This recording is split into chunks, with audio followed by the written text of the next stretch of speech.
Hello. I wanted to just take a few minutes to talk about the argument of definition essay prompt.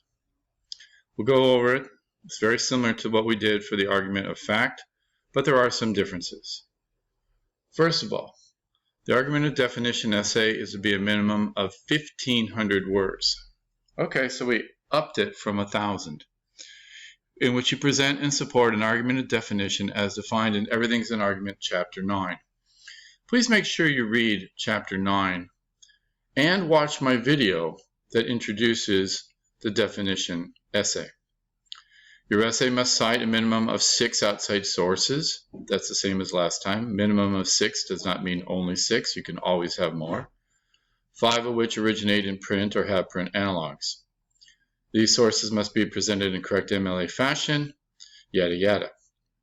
Dictionaries, encyclopedias, and other general reference works do not count as sources. Now, they don't count, but they can be used, as they often are, in this assignment. And they must be cited, and they must be put in the works cited list. They just don't count towards your 6. In addition, you must have at least 2 notes done in MLA format, as described in the MLA website linked on Canvas. Okay? Now, you notice, I hope, that there are no requirements on this assignment for peer-reviewed materials.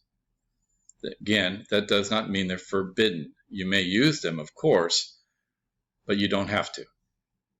Now, same paragraph as last time. No abortion, death penalty, child abuse, or religion papers. They're strictly verboten. Don't do it. You are to submit the proposal by Thursday, July 2nd, 11:59 p.m. You may not know this, but July 3rd is officially a holiday, so I can't really have anything due on July 3rd, so it's due July 2nd. The proposal should be based on the instructions on page 213, 214 of Everything's an Argument and should have annotated bibliography with at least 3 sources.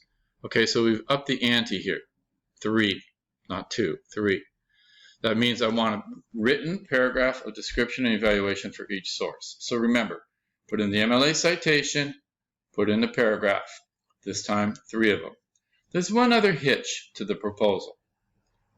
I want it done showing the Tolman model. That's right.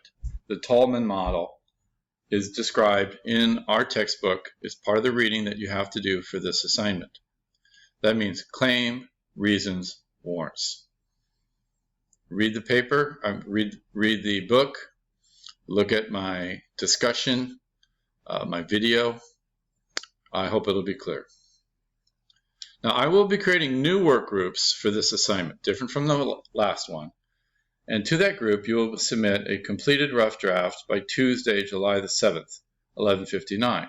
Okay, earlier proposal, earlier rough draft. The draft, as usual, should be as full complete as possible, meeting all the minimum standards. Peer editing should be completed by Thursday, July the 9th, 11:59.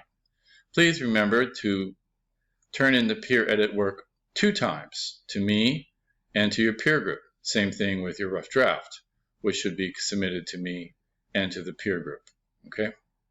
Just like we did for the fact essay. Now, there's all the other blah, blah, blah. And then we get to the real important stuff. The final paper is due Friday, July the 10th, 11:59. Okay? Minimum requirements for this assignment are 1,500 words, at least 6 sources. It says 6, but that's a minimum. You can always have more. 5 of those sources originate in print or print analog. Okay, hopefully now we kind of know what we're talking about, since we seem to struggle a little bit with the word print and print analog on the first paper. At least 2 notes as per MLA format, and MLA documentation for both in-text and works cited page.